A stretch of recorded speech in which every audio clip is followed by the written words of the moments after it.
নারায়ণগঞ্জের রূপগঞ্জ উপজেলা প্রেস ক্লাবের দ্বিবার্ষিক নির্বাচন শান্তিপূর্ণভাবে অনুষ্ঠিত হয়েছে। এতে দ্বিতীয়বারের মতো সভাপতি নির্বাচিত হয়েছেন দৈনিক ইত্তেফাকের এম.এ. মোমেন এবং সাধারণ সম্পাদক নির্বাচিত হয়েছেন আরটিভি ও দৈনিক মানবকণ্ঠের এস.এম. রুবেল মাহমুদ। শনিবার মোড়াপাড়াস্থ প্রেস ক্লাব কার্যালয়ে নির্বাচনটি অনুষ্ঠিত হয়।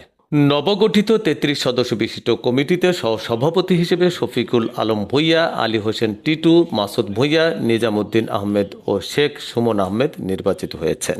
সহসাধারণ সম্পাদক ইমদাদুল হক দুলাল ভূঁইয়া, মীর শফিকুল ইসলাম ও শরীফ ভূঁইয়া, সাংগঠনিক সম্পাদক রাসেল মাহমুদ, সহ সাংগঠনিক সম্পাদক ইব্রাহিম হোসেন ও এস.এম. আবু কাউসার, সাংস্কৃতিক সম্পাদক আলম হোসাইন, সমাজ কল্যাণ সম্পাদক এন.বি. আকাশ, প্রচার সম্পাদক শাহিন মিয়া, অর্থ সম্পাদক নওয়াব ভূঁইয়া, দপ্তর সম্পাদক মিজানুর রহমান, সাহিত্য সম্পাদক সৈয়দ নাজমুল হক, ক্রীড়া সম্পাদক অনুপম হাসান, প্রকাশনা সম্পাদক টি.আই. আরিফ, ধর্ম সম্পাদক মোমেন মিয়া নির্বাচিত হয়েছেন। সহ সম্পাদক পদগুলোতে নির্বাচিত হয়েছেন এনামুল হক, সোহেল কবির, আবু কাউসার মিঠু, এস.এম. রনি, বি.এম. আবুল হাসনাত বাপ্পি, রনি আহমেদ, মঞ্জুর এলাহি ও রোমান মিয়া। কার্যকরী সদস্য হিসেবে দায়িত্ব পেয়েছেন মোহাম্মদ মনির হোসেন, রিপন পাল ও গোলাম মোস্তফা সাগর।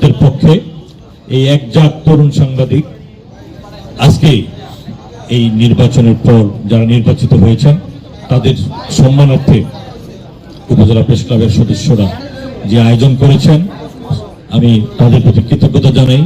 যারা আজকে নির্বাচনের মধ্য দিয়ে যারা আমাদেরকে নির্বাচিত করেছেন এবং যারা আমাদেরকে সর্বোচ্চ সহযোগিতা করেছেন, আমি তাদেরকে জানাই আন্তরিক অভিনন্দন এবং সাধারণ সম্পাদক রুবেল মাহমুদকে আর রূপগঞ্জ উপজেলা প্রেস ক্লাবের যারা যারা কমিটিতে নতুন করে পদ পেয়েছেন সবার জন্য আন্তরিক শুভেচ্ছা ও ধন্যবাদ। রূপগঞ্জ উপজেলা প্রেস ক্লাবের নতুন কমিটি হয়েছে, নতুন কমিটির সভাপতি আমার শ্রদ্ধেয় বড় ভাই, আরেকজন সাধারণ সম্পাদক রুবেল মাহমুদ সহ যারা এই নতুন কমিটিতে সদস্য হিসাবে আসছেন বা সম্পাদক মন্ডলীতে যারা আছেন সবাইকে আমি আমার মোড়াপাড়া নিয়ম যুবদলের পক্ষ থেকে শুভেচ্ছা জানাই, স্বাগতম জানাই।